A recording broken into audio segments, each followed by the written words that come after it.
নামে কোরআনে একটা সূরা দিয়েছে কে? কি নাম? সূরাতু মারইয়াম। কাফ হা ইয়া আইন সাদ। যিকরু রাহমাতি রাব্বিকা আবদাহু জাকারিয়া। আল্লাহু আকবার। কি সুন্দর সূরা, কি অন্তমিল, কি চমৎকার ঘটনার বর্ণনা।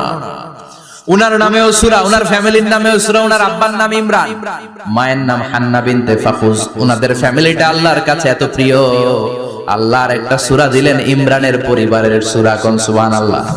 কোরআনের 3 নাম্বার সূরা সূরাতু আলে ইমরান। কি নাম? সূরাতু। আবার কোরআনে আল্লাহ ওনাকে বলেছেন সিদ্দিকা, মানে সত্যবাদী নারী। আবার আল্লাহ বলেছেন ওয়ালাইসা যাকারু কাল উনসা, এটা এমন মেয়ে কোন পুরুষ এই মেয়ের মতো হতে পারে? ওনার মা হান্না বললেন, আল্লাহ আমার পেটে ছেলে না মেয়ে আমি জানি না। যখন মারিয়াম পেটে, আল্লাহ ছেলে হোক মেয়ে হোক বাইতুল মুকাদ্দাসের খাদেম হিসেবে তুমি কবুল করে নাও। আমার পেটে যা আছে তোমার জন্য মানত করে দিলাম। কিন্তু ভূমিষ্ঠ করার পরে দেখে মাইয়া, ভূমিষ্ঠ করার পরে দেখে কি? মেয়ে। ভাবছিল ছেলে, ছেলে হইলে খাদেম হবে, এখন মেয়ে। আল্লাহ বলে চিন্তা করো না, সাধারণ মেয়ে না। ওয়ালাইসা যাকারু কাল উনসা, এটা এমন মেয়ে কোন ছেলেরাও এই মেয়ের মতো হতে পারে। এই মেয়েকে দিয়ে দাও। বাইতুল মাকদাস, one of the major 3 mosques in Islam, ইসলামের সর্বশ্রেষ্ঠ 3টা মসজিদের একটা। এই বাইতুল মুকাদ্দাসের খাদেমা ছিল উনি।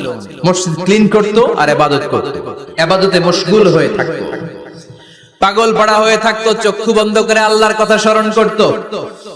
মর্যাদা আল্লাহ তো বাড়িয়ে দিলেন, আনসিজনাল যত জান্নাতি ফল সব সামনে এসে হাজির হয়ে যেত। ওনার খালু জাকারিয়া এসে বলতেন আন্না লাকে হাদা, ও মারিয়াম এই ফল তো এই সিজনে ফিলিস্তিনে নাই, পাইলা কই? তিনি বলতেন হুয়া মিন ইনদিল্লাহ, রব্বুল আলামিন জান্নাত থেকে ফলের ব্যবস্থা করেছে। কোরআন সাক্ষী, আন্না লাকে হাদা, কোত্থেকে এই ফ্রুট পাইলা? আনসিজনাল, এটা তো এখানে নাই। উনি বললেন হুয়া মিন ইনদিল্লাহ, ইন্নাল্লাহা ইয়ারযুকু মান ইয়াশাউ বিগাইরি হিসাব। আল্লাহ এরকম যারে চায় বিগাইরি হিসাব রিজিক দিয়ে থাকে। সুবহানাল্লাহ বলেন। সব সময় আল্লাহর ইবাদত, সব সময় তাহাজ্জুদ, সব সময় জিকির করতেন লা ইলাহা লা ইলাহা ইল্লাল্লাহু মুহাম্মাদুর রাসূলুল্লাহ। ওনার পুরো জীবনের কোন মুহূর্ত আল্লাহর জিকির থেকে খালি যায় নাই, সব সময় ইবাদতে মশগুল, সব সময় কি? তার মানে মারিয়ামের জীবনী থেকে আমাদের শিক্ষা, আমার মায়েরা বোনেরা ইবাদতে মশগুল থাকতে হবে। কিন্তু দুর্ভাগ্যজনক হলেও সত্যি, আমার বোনেরা জি বাংলা নিয়ে মশগুল থাকে। ওনারা মশগুল থাকে ঠিকই, তবে ইবাদত নিয়ে না। কি নিয়ে? কথা কোন? জি বাংলা কি এখনো দেশে চলে? স্টার জলসা এগুলো চলে, কিরণমালা এই সিরিয়াল গুলো চলে। নতুন সিরিয়াল আসছে, নাম কত কয়েকটা, ওয়াজ মাহফিলে বলা লাগবে আমাদের। কি নাম, কি চলে এখন জানো না তুমি? সর্বনাশ, পাগলের মতো মহিলাগুলো বসে থাকে, রাতে দেখতে না পারলে সকালে কাজা কাফার আদায় করে। আছে না নাই? কাজা আদায় করে ফেলে সকালে। খবরদার, জি বাংলা, স্টার জলসা, হিন্দি মুভি নিয়ে মশগুল থাকা যাবে না আমার বোনেরা। আপনিই পারেন আপনার ফ্যামিলিটারে জান্নাতের ফ্যামিলি বানাতে, আপনিই পারেন পরিবারটারে শান্তিময় করতে। নারী ভালো তো পরিবার ভালো। এজন্য মারিয়াম আলাইহিস সালামের জীবনী থেকে আমার বোনদের জন্য শিক্ষা, ঘরের সব কাজ শেষে অবসর যেই সময়টা পাবো ইবাদতে মশগুল হয়ে যাব, ঠিক কিনা? ইবাদতে মশগুল থাকার দরকার আছে না নাই? তাহলে মারিয়ামের মতো আপনাদের মর্যাদাও বাড়িয়ে দিবে কে? কয়জনের জীবনী গেল, আর বাকি কয়জন শুনবেন? কষ্ট হচ্ছে? এরপরে বিশ্বনবীর প্রথম বউ খাদিজা। কি সুন্দর নাম, খাদিজা বললে ভালো লাগে না? প্রথম নারী যিনি কালিমা পড়ে ইসলাম ধর্ম গ্রহণ করেছেন, আমাদের আম্মা জান। বিশ্বনবীর প্রথম বউ, 25 বছর বিশ্বনবীর সাথে সংসার করেছেন, 3 বছর বিশ্বনবীর সাথে জেল খেটেছেন, শিয়াবে আবি তালেবে। কেমন বউ? জামাইও জেলখানায়, বউ জেলখানায়। বিশ্বনবীর সবগুলো বাচ্চা সন্তান, ছেলে মেয়ে এই মহিলার গর্ভ থেকে এসেছে, একজন ছাড়া, ইব্রাহিম। ইব্রাহিম বিশ্বনবীর আরেক বউ মারিয়ার গর্ভে এসেছে, বাকি সব খাদিজার গর্ভে। যে আমরা ফাতেমা, বিশ্বনবীর কন্যার নাম কি? ফাতেমার মায়ের নাম কি? খাদিজা। সুবহানাল্লাহ। ফাতেমা, রুকাইয়া, উম্মে কুলসুম, জায়নাব, এই 4 জনের মাই খাদিজা। আবার আব্দুল্লাহ, কাসেম, এদের মায়ের নামও খাদিজা। বিশ্বনবী সব সন্তান এসেছে খাদিজার পেট থেকে। বরকত বেশি না কম? বিশ্বনবী ভয় পেলে খাদিজার কাছে গেলে ভয় কেটে যেত, সাহস যোগাতেন, শেল্টার দিতেন, ছাতার মতো মাথার উপরে দাঁড়িয়ে থাকতেন। আল্লাহু আকবার। বিশ্বনবী বলতেন রুজিকতু হুব্বাহা, খাদিজার ভালোবাসা আমার অন্তরে আল্লাহ রিজিক হিসেবে দিয়েছে। আবার বিশ্বনবী বলতেন আল্লাহ যেই কিয়ামতের দিন বন্ধু বন্ধুরে চিনবে না, ভাই ভাইরে চিনবে না, কেউ কাউরে চিনবে না, ওই কঠিন দিনে আমি আমার খাদিজারে যেন ভুলে না যাই, আমার খাদিজারে যেন দেখা মাত্রই চিনতে পারি এটা আমার খাদিজা। খাদিজাকে নিয়ে মা আয়েশা একদিন একটা কটু কথা বলেছিল, ও নবী কবে আপনার এই বুড়ি মহিলা, বুড়ি বউ খাদিজা ইন্তেকাল করেছে, তারপরে কত সুন্দরী সুন্দরী বউ আমরা এসেছি, আমগর ভালো লাগে না? খালি বুড়ির কথা কেন, খালি বুড়ির কথা স্মরণ করেন। আমরা আছি, আমাদের দিকে তাকান, আমরা কত সুন্দরী, আমরা কত ভালো। বিশ্বনবী রেগে গেলেন, মা আয়েশাকে এইভাবে ধরলেন। জীবনে কোনোদিন কোন স্ত্রীর গায়ে হাত তোলে নাই, শুধু ওই দিন মা আয়েশাকে এইভাবে ধরেছিলেন আর বলেছিলেন আয়েশা খবরদার জীবনে এই কথা বলবা না, আমার খাদিজা আমার বিপদের দিনের সঙ্গিনী, তোমরা আমার সুখের দিনের সঙ্গিনী, তোমরা কেউ আমার সাথে জেল খাটো নাই, খাদিজা আমার সাথে জেল খেটেছে 3 বছর। কয় বছর? খাদিজা যখন ইন্তেকাল করলো বিশ্বনবী কবর দিলেন, দোয়া করলেন আর কাঁদলেন। সাহাবারা দোয়া শেষে চলে যায়। আবু বকর বললেন নবী কবর দেয়া হলো, খাদিজাকে দোয়া করা হলো, এবার চলেন। বিশ্বনবী তবুও যান না। বিশ্বনবী বললেন আবু বকর তোমার মনে চাই তুমি ঘরে ফিরে যাও, আমি যাব না। আল্লাহু আকবার। কি মহিলা ছিল, বিশ্বনবীকে সবসময় আগলে রেখেছে, শেল্টার দিয়েছে, প্রতিভক্ত ছিল। খাবার নিয়ে বিশ্বনবীর জন্য এদিক সেদিক যেতেন, বিশ্বনবী না আসলে খেতেন না। বিশ্বনবীকে কলিজার চাইতো বেশি ভালোবাসতো, পতি যা বলবে তাই শুনতো। ও মায়েরা, খাদিজাতুল কুবরার জীবনী থেকে আপনাদের জন্য শিক্ষা হলো প্রতিভক্তি। কি ভক্তি? এখন প্রতিভক্তি নাই, আমরা করি নারী ভক্তি। এখন নারী নির্যাতন কমে গেছে বাংলাদেশে, বেড়ে গেছে পুরুষ নির্যাতন। কথা কন।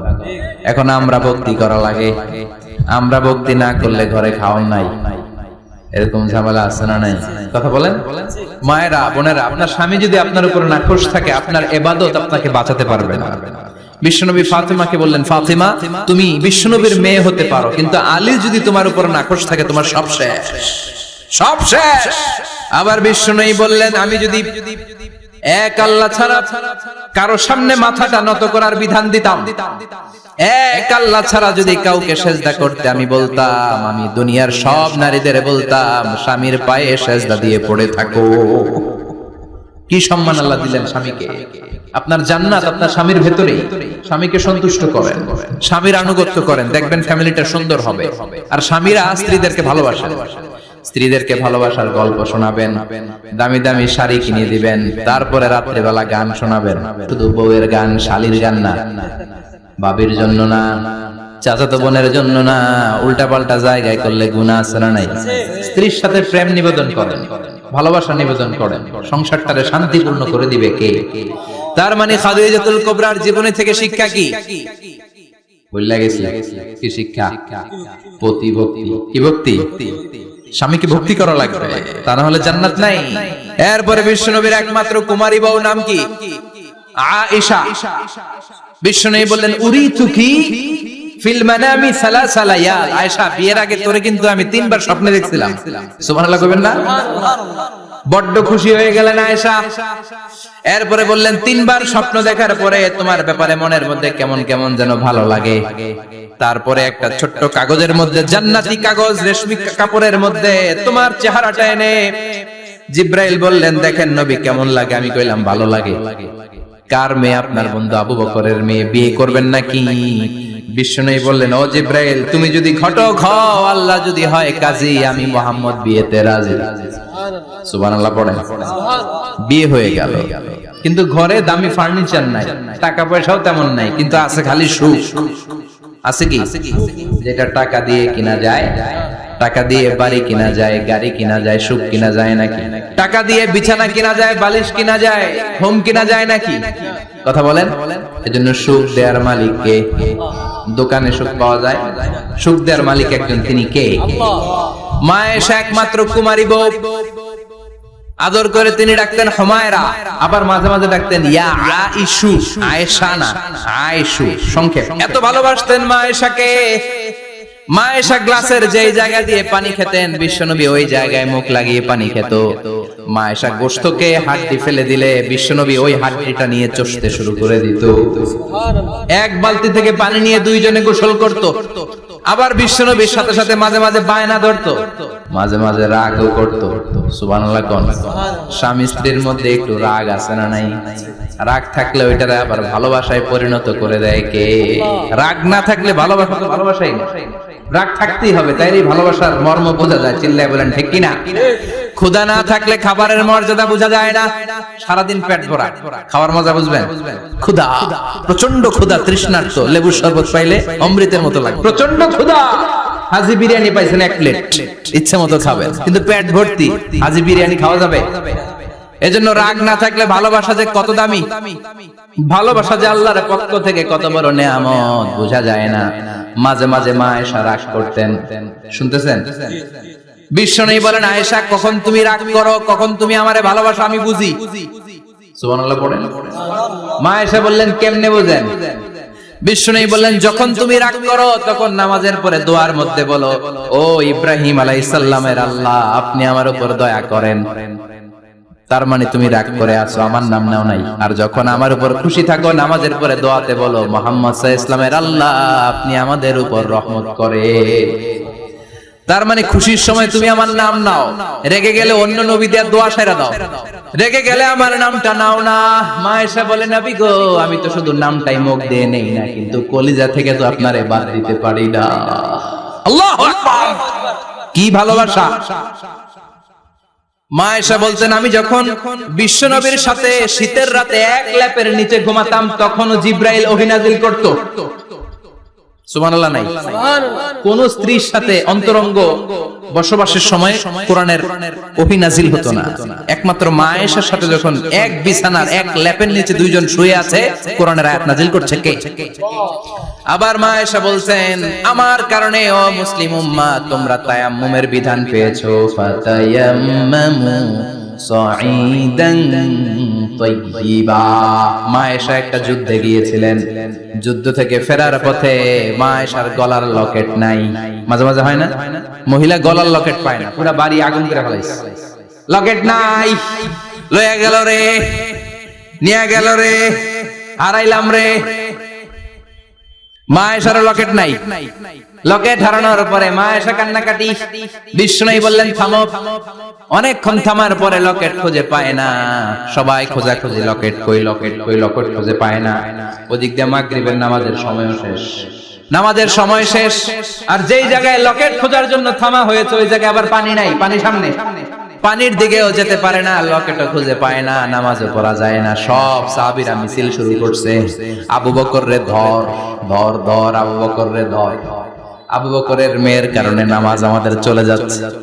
সাইয়েদনা আবু বকর ঘটনা বেসামাল দেখে আয়েশার কাছে গেল, যে দেখে বিশ্বনবী মা আয়েশার কোলের মধ্যে, ল্যাপের মধ্যে মাথা দিয়ে শুয়ে আছে। রাগের চোটে বুখারীর বর্ণনা, আঙ্গুল নিয়ে মা আয়েশার পেটের মধ্যে দিল এক পোঁছা। লকেট হারাইলি কেন? তোর জন্য বাইরে মিছিল চলে, তোর জন্য বাইরে সব সাহাবারা বলে নামাজ পড়তে হবে, সময় নাই। ও আবু বকর, আপনার মেয়ের কারণে এই কাণ্ড। খাসরা মানে কুমর। আবু বকর মা আয়েশার খাসরাতে এত জোরে গুতা মেরেছেন, মা আয়েশা বললেন, এই গুতার কারণে আমি অনেক দূরে চলে যাওয়ার কথা ছিল ব্যথার চোটে, কিন্তু যাই নাই, কারণ কোলে কে? কোলের মধ্যে বিশ্বনবীর মাথা, নড়ে গেলে বিশ্বনবীর ঘুম ভেঙে যাবে, ব্যথাটা হজম করেছি, নড়ি নাই। আল্লাহ তখন আয়াত নাজিল করলেন, ফালাম তাজিদু মাআন ফাতায়াম্মামু সাঈদান তাইয়্যিবা। ও সাহাবারা, মিছিল বন্ধ করো। কোন নারীর বিরুদ্ধে মিছিল করো? এই নারীর সাথে তো বিয়ে আমি সরাসরি বিশ্বনবীর দিয়েছি। যাও, ওযুর জন্য টেনশনে ছিলা, টেনশনের দরকার নাই। আয়েশার কারণে আজকে নতুন করে একটা বিধান দিলাম, আজ থেকে যদি ওযুর পানি না পাওয়া যায়, বালুর মধ্যে 2 হাত বাড়ি মেরে তায়াম্মুম করো, নামাজ পড়ে নাও, কবুল করে নিবে কে? এই মা আয়েশার লকেট হারানোর কারণে তায়াম্মুমের বিধান নাজিল হয়েছে। কোন সুবহানাল্লাহ। সে বলতেন, ও উম্মতেরা, জেনে রাখো, এই যে তায়াম্মুম করো, এটা কিন্তু আমার কারণে পাইছো। সুবহানাল্লাহ কোন। আবার মা আয়েশা বলছেন, আমার কোলে মাথা রেখে বিশ্বনবী শেষ নিঃশ্বাস ত্যাগ করেছে, আবার আমার ঘরের মধ্যেই বিশ্বনবীর কবর। সুবহানাল্লাহ। বিশ্বনবীর কবরটা কিন্তু মা আয়েশার ঘরের মধ্যে। এখনো বিশ্বনবীর কবর যেই জায়গায়, এই জায়গায় মা আয়েশার ঘর ছিল। সুবহানাল্লাহ। 2210টি হাদিস বর্ণনা করেছে। কত কথা কয় না?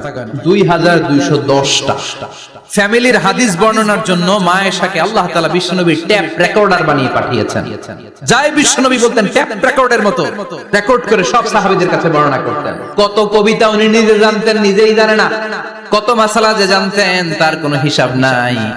ইলমুল ফারায়েজ, বাপ মরলে ছেলে মেয়ে থাকলে কে কতটুকু সম্পদ পাবে, মা আয়েশার চেয়ে এই বিধান মদিনায় কেউ জানতো না। বিশ্বনবীর ইন্তেকালের পরে সাহাবাদের মধ্যে কোনো মাসআলা নিয়ে কনফিউশন হলে সব সাহাবারা আম্মা জান আয়েশার কাছে এসে সলিউশন নিয়ে যেতেন। সুবহানাল্লাহ।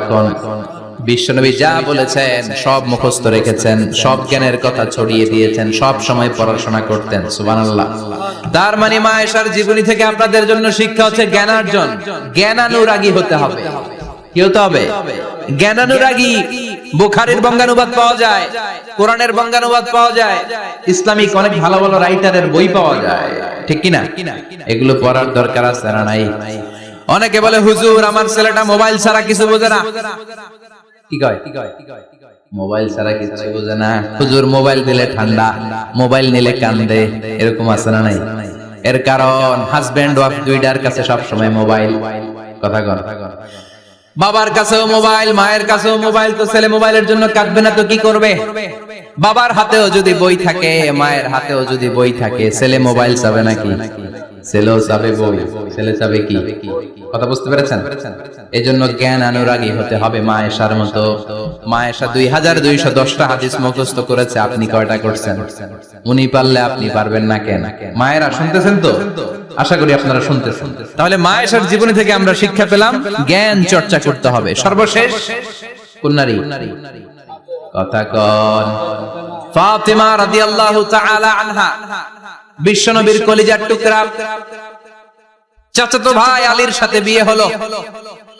আলী যখন প্রস্তাব দিল ফাতেমার কাছে, যে বলে ও ফাতেমা রাজি আছো কিনা, চুপচাপ কথা কয় না। বিশ্বনবী বুঝলেন রাজি, দুইজনকে বিয়ে পড়িয়ে দিলেন। বিয়ে পড়িয়ে দুইজনকে দাঁড় করিয়ে দিয়ে বিশ্বনবী ওযু করলেন। ওযু করার পরে সামান্য কিছু ওযুর পানি ছিল আলীর মাথার মধ্যে ছিটিয়ে দিলেন, বরকতের পানি। সুবহানাল্লাহ কইবেন না? সুবহানাল্লাহ। ওযু করে সাইয়েদনা আলীর মাথার মধ্যে ছিটিয়ে দিলেন আর দোয়া করে দিলেন, বারাকাল্লাহু লাকুমা ওয়া বারাকা আলাইকুমা ওয়া জামাআ বাইনাকুমা ফি খাইর। আল্লাহ তোমাদের দুইজনকে বরকত দিয়ে দাম্পত্য জীবন শুরু করার তৌফিক দান করুক। আবার দোয়া করলেন, আল্লাহুম্মা বারিক লাহুমা ফি বিনাইহিমা, ওদের সম্পর্কে বরকত দেন। ওয়া নাসালিহিমা, শিবলিহিমা, ওদের গর্ভে যে সন্তান আসবে এগুলোর শ্রেষ্ঠ সন্তান বানান। 1 বছরের ব্যবধানে ঘরটাকে আলোকিত করে প্রথম সন্তানের জন্ম হাসান। সুবহানাল্লাহ। হাসান রে বিশ্বনবী এত আদর করেছেন, বিশ্বনবীর কাছ থেকে এত আদর কেউ কোনোদিন পায় নাই। হাসান রে বিশ্বনবী ডাকতেন লুকা। বুখারীর বর্ণনা। শব্দটা কি? লুকা মানে পিচ্ছি। ছোট বাচ্চাদেরকে আপনারা কি কন? আরে পিচ্ছি তো আমি কইছি, আপনারা কি কন? বাবু বলেন। আর কিছু কি বলেন? আর আর কিছু নাই।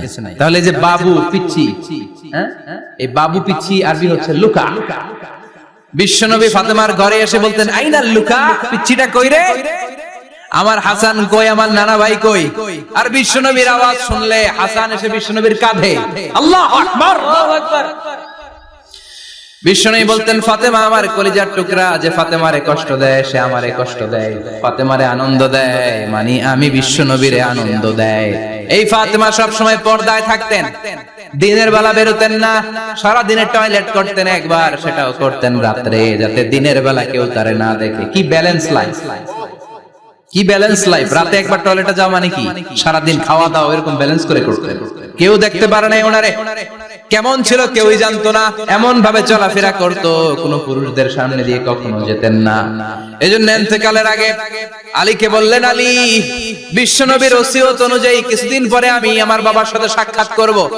ইন্তেকালের সময় বেশি লোক আমার জানাজাতে আসার দরকার নাই, নিজেরা দোয়া করে দিলে চলবে। আর আমার জানাজার খাটিয়ার উপর দিয়ে বিশাল একটা বোরকা দিয়ে দিও। এটার আরবিতে বলে নাউশ। কি বলে? এই প্রথম কোন নারী তার খাটিয়ার উপরে নাউশ ব্যবহার করেছে, জন্য এটাকে বলে সুন্নাতু ফাতিমা, ফাতেমার সুন্নাত। সাইয়েদাতুনা ফাতেমার আগে কেউ জানাজার খাটিয়াতে নাউশ ব্যবহার করে নাই। আল্লাহু আকবার। আলীকে বলে গেলেন, আলী অল্প কয়েকজন পুরুষ নিয়ে জানাজা দিও, বেশি মানুষের কাছে আমার নিও না। দুনিয়ার বুকে আমি লুকিয়ে লুকিয়ে চলতাম, মরার পরে লুকিয়ে লুকিয়ে আল্লাহর কাছে চলে যেতে চাই, পুরুষদের সামনে আমার নিও না। ও মা, এই ফাতেমার জীবনী থেকে আপনার জন্য শিক্ষা হলো পর্দা। সব সময় পর্দাটা দেহে থাকার দরকার আছে না নাই? রাজি আছেন তো? তাহলে এই 6 জন নারীর জীবনে যদি আমার মায়েরা পরে, আমার মায়েরা বোঝে, ওই মায়েরা বিপদগামী হতে পারে নাকি? হতে পারে। তাহলে 6 জনের আবার রিভাইজ করে চলেন। প্রথমে বললাম কার কথা? হাজারের জীবনী থেকে শিক্ষা কি? আল্লাহর উপর তাওয়াক্কুল। 2 নম্বরে বললাম কার কথা? আসিয়ার কথা। আসিয়ার জীবনী থেকে শিক্ষা হলো ঈমানের পথে অবিচল থাকতে হবে, ঠিক কিনা? তারপরে মারিয়ামের জীবনী থেকে শিক্ষা হলো সব সময় ইবাদতে মশগুল। খাদিজার জীবনী থেকে শিক্ষা হলো প্রতিভক্তি, স্বামীর প্রতি আনুগত্য। মা আয়েশার জীবনী থেকে শিক্ষা হলো জ্ঞান অর্জন করতে হবে কার খুশির জন্য। আর ফাতিমার জীবনী থেকে শিক্ষা হলো সব সময় পর্দা গায়ের মধ্যে থাকার দরকার আছে না নাই? মানতে রাজি আছেন? এই 6 জনের জীবনী গ্রন্থ কিনা যাবে না? কিনতে রাজি আছেন তো? কথা কয় না? সবাই রাজি? নারীদের জন্য জান্নাতে যাওয়া সহজ, very easy way. Our beloved Prophet Muhammad has prescribed a very easy way to enter the paradise for the women. নারীদের জন্য জান্নাতে যাওয়ার সহজ শর্টকাট। মায়েরা আবার কান খাড়া করেন খরগোশের মতো, শর্টকাট বলে দিয়ে যাই। আলমারআতু ইযা সাল্লাত খামসাহা, বিশ্বনবী ফরমান 4টা কাজ যে নারী দুনিয়ার বুকে করবে, ওই নারীর জন্য জান্নাতের 8টা দরজা খুলে দিবে কে? আল্লাহ। 1 নম্বর আলমারআতু ইযা সাল্লাত খামসাহা, 5 ওয়াক্ত নামাজ যে মেয়েরা পড়বে, সামাত শাহরাহা, যারা রমজানের রোজা রাখবে, আতাআত বালাহা, স্বামীর আনুগত্য করবে, হাফিজাত ফুরুজাহা, লজ্জাস্থানের হেফাজত করবে। এই 4টা কাজ যে নারীরা করবে, 8টা জান্নাতের দরজা তাদের জন্য খুলে দিবে কে? আল্লাহ। সহজ হয়ে গেল না? মাত্র 4টা। কয়টা? আরো জোরে বলেন কয়টা? 4টা।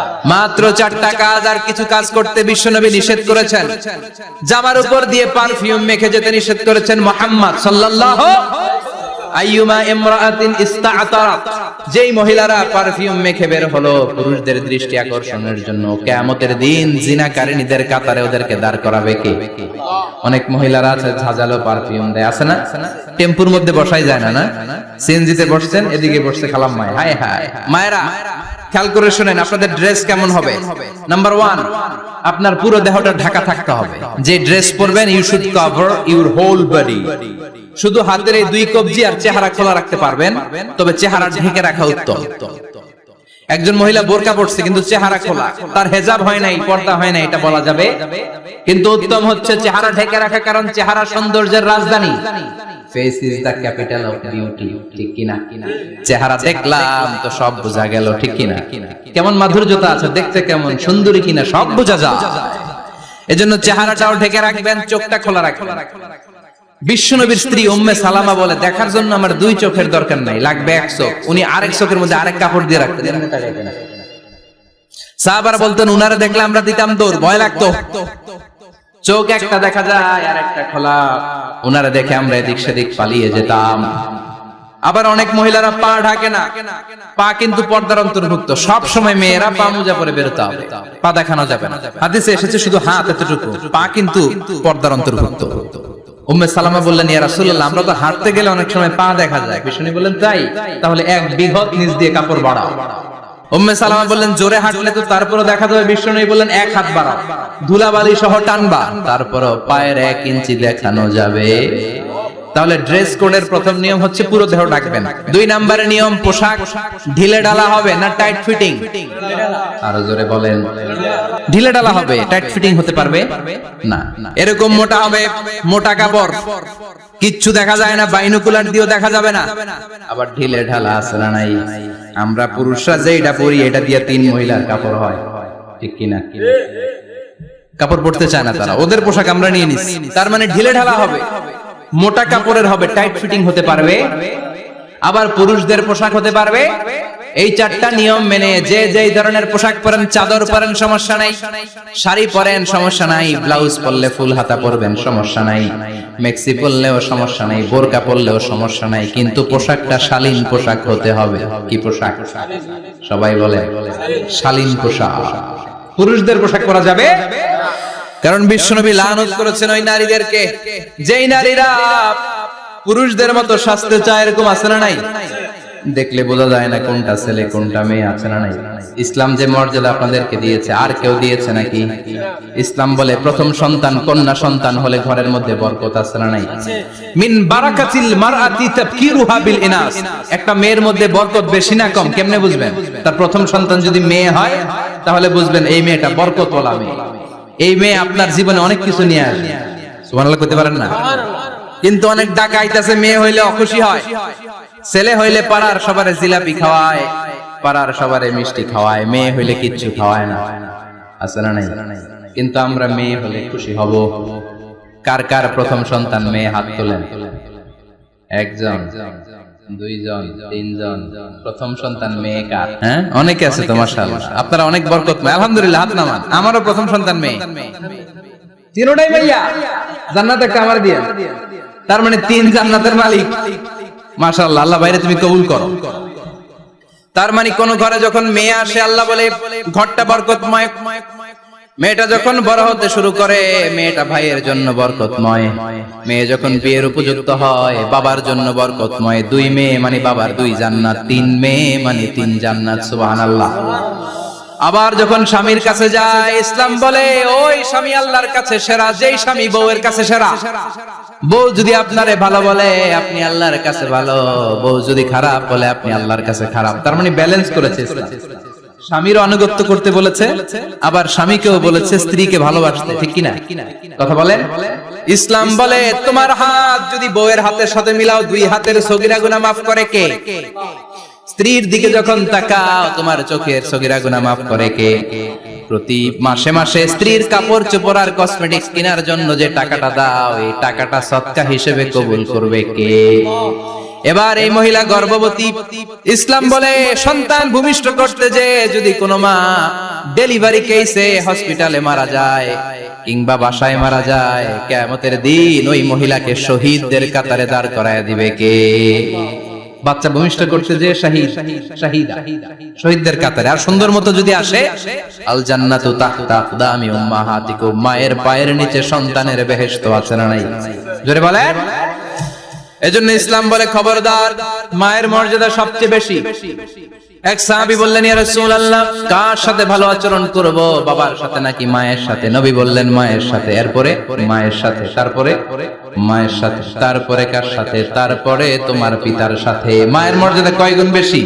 ওগো মা তুমি এই ধরনের শ্রেষ্ঠ নিয়ামত, তোমারই পদ তলে রয়েছে জান্নাত। ওগো মা তুমি এই ধরনের শ্রেষ্ঠ নিয়ামত, তোমারই পদ তলে রয়েছে জান্নাত। সুবহানাল্লাহ। আমি বলি আমাদের পায়ের নিচে থাকে মোজা, জুতা আর বালু, আর মহিলাদের পায়ের নিচে জান্নাত। এই পৃথিবীটারে 1000 বার বিক্রি করলে জান্নাতের একটা চেয়ারের দাম হবে না। সুবহানাল্লাহ পড়ে। আর যেই জান্নাত মায়ের পায়ের নিচে পড়ে আছে, ওই পায়ের দাম বেশি না কম? এজন্য মায়েদের সাথে ভালো আচরণ করতে হবে। ইসলাম নারীকে দিয়েছে ইবাদতের অধিকার। নারীরা যদি মহিলা সমাবেশে যেতে চায় কোনো পুরুষ বাধা দিতে পারবে? নারী যদি মসজিদে নামাজ পড়তে যেতে চায় বাধা দিতে পারবে? মহিলাদের নামাজের জায়গা করেন নাই আপনারা? করেন, আস্তে আস্তে করেন, আস্তে আস্তে করতে হবে। তারা অনেক সময় বাইরে বের হয়, বাসায় আসতে আসতে নামাজের সময় হয়ে গেছে, কই পড়বে নামাজটা? মসজিদের সুযোগ করে দেন, মসজিদে পড়বে। তবে ঘরে পড়া উত্তম, ঘরে পড়লে বেশি সওয়াব। সুবহানাল্লাহ। তার মানে ইবাদতের অধিকার ইসলাম নারীকে দিয়েছে, শিক্ষার্জনের অধিকার। আপনার ছেলেকে স্কুলে পাঠান, শুধু ছেলেকে নয়, আমরা বলি আপনার ছেলেকেও পাঠান, মেয়েকেও পাঠান, ঠিক কিনা? আপনার ছেলেকে মাদ্রাসায় পাঠান, মেয়েকেও পাঠান। শিক্ষা সবার জন্য। বিষ্ণু বলেছেন আল্লিমু বানাতাকুম সূরাতান নূর, তোমরা তোমাদের মেয়েদেরকে সূরা নূর শিখাও। কোন সূরা? কথা কোন? ও আমার মায়েরা, আপনাদের জন্য রব্বুল আলামিন সব হকের কথা সূরাতুন নূরে বলেছে। আল্লিমু বানাতাকুম সূরাতুন নূর, তোমরা তোমাদের নারীদেরকে সূরাতুন নূর শিক্ষা দাও। ও আমার মায়েরা, আজ থেকে সূরাতুন নূরের অর্থ পড়বেন, তাফসীর পড়বেন, ঘরটারে বরকতময় করে দিবে কে? আপনাদের আছে মোহরানার অধিকার। বিয়ে করলে পুরুষ মোহরানা পাবে না, দিবে। কিন্তু আমরা এতগুলা টাকা নিয়ে আসি, ডাকাইত আছে না নাই? সারা জীবন মেয়েটার লালন পালন করলো, একটা মেয়ে হলো একটা বাবার কলিজা, মেয়ে দিয়ে দিল মানে বাবা কলিজা ছিঁড়ে দিল। আর কি চাস? ডাকাত, ফকির কোথাকার। খবরদার, বিয়ের মধ্যে 1 টাকা যদি তুমি যৌতুক খাও, কিয়ামতের দিন আল্লাহ তোমারে ছাড়বে। যৌতুকের সাথে ইসলামের কোনো সম্পর্ক? যৌতুকের সাথে সম্পর্ক? যৌতুক খেলে ডবল গুনাহ। যৌতুক খাওয়া ততটা অপরাধ, কুকুরের গোশত খেলে যত অপরাধ, এর চেয়ে বেশি অপরাধ। কুকুরের গোশত খেলে 1 গুনাহ, হারাম খাওয়ার গুনাহ। যৌতুক খেলে 2 গুনাহ, 1 হারাম খাওয়ার গুনাহ, 2 শ্বশুরবাড়ির উপর জুলুম করার গুনাহ। চিল্লা এখন ঠিক কিনা? এরপরে ইসলাম নারীকে দিল ভালো আচরণ পাওয়ার অধিকার। ইসলাম নারীকে দিল বাবার সম্পদে উত্তরাধিকারের অধিকার। একজন বাবা ইন্তেকালের আগে ছেলেকে যদ্দুর দিবে, মেয়েকে তার অর্ধেক দিতে হবে। যেরকম ঠিক কিনা? দেয় তো? ছেলেরে 2 কাটা দিলে মেয়ের 1 কাটা দেয় না? কদ্দুর দেয়? দেয় না। হ্যাঁ, ডাকাই। ওই যে কয় ডাকাই। আবার কয় সুবহানাল্লাহ, নাউজুবিল্লাহ কও বেটা। ছেলেকে যদ্দুর দিবেন, মেয়েকে অর্ধেক। ইউসিকুমুল্লাহু ফি আওলাদিকুম লিযযাকারি মিসলু হাযযিল উনসায়াইন। ও আমার বাবারা, সম্পদ হলো হাতের ময়লা, আপনি চলে যাবেন, সম্পদ থেকে যাবে। ছেলেরে যদ্দুর দিবেন, মেয়েরে অর্ধেক। কার কথা মানতে রাজি আছেন তো? একজন প্রশ্ন করেছে যে অনেক মেয়েরা ডিজাইন করা বোরকা পরে, এত ডিজাইন করে যে তাকিয়ে থাকতে মনে চায়। মানে বোরকা পরার কারণে আরো বেশি তাকায় থাকতে মনে চায়। এরকম ঝামেলা আছে না? না, এরকম ঝিলিমিলি বিভিন্ন ধরনের ডিজাইন করা, অতিমাত্রায় ডিজাইন, যেটা মানুষের দৃষ্টি আকর্ষণ করতে পারে, এরকম বোরকা পরা যাবে না। বোরকা হতে হবে ঢিলে ঢালা, বোরকা হতে হবে মোটা কাপড়ের, বোরকা হতে হবে আপনার সেফ গার্ড। ওই বোরকায় যদি আপনার সর্বনাশের কারণ হয়, তাহলে তো এই বোরকা দিয়ে কোনো লাভ নাই। চিল্লা এখন ঠিক কিনা? আমার বোনেরা, আপনাদের জন্য যা বলেছি কিফায়া, নাকতাফি বিহাদাল কদর, এতটুকু আমি যথেষ্ট মনে করি। এজন্য 6 জন নারীর জীবনী আমাদেরকে জানতে হবে। আমাদেরকে হেজাব পালন করতে হবে আমাদের সিকিউরিটির জন্য। ইসলাম আমাদেরকে যে অধিকার দিয়েছে কেউ দেয় নাই। ইসলাম যে বিধান দিয়েছে আমাদের ভালোর জন্যই দিয়েছে, ঠিক কিনা? আল্লাহ আমাদের সবাইকে কথাগুলো বোঝার ও আমল করবার তৌফিক দান করুক। আমরা পড়ি আমিন।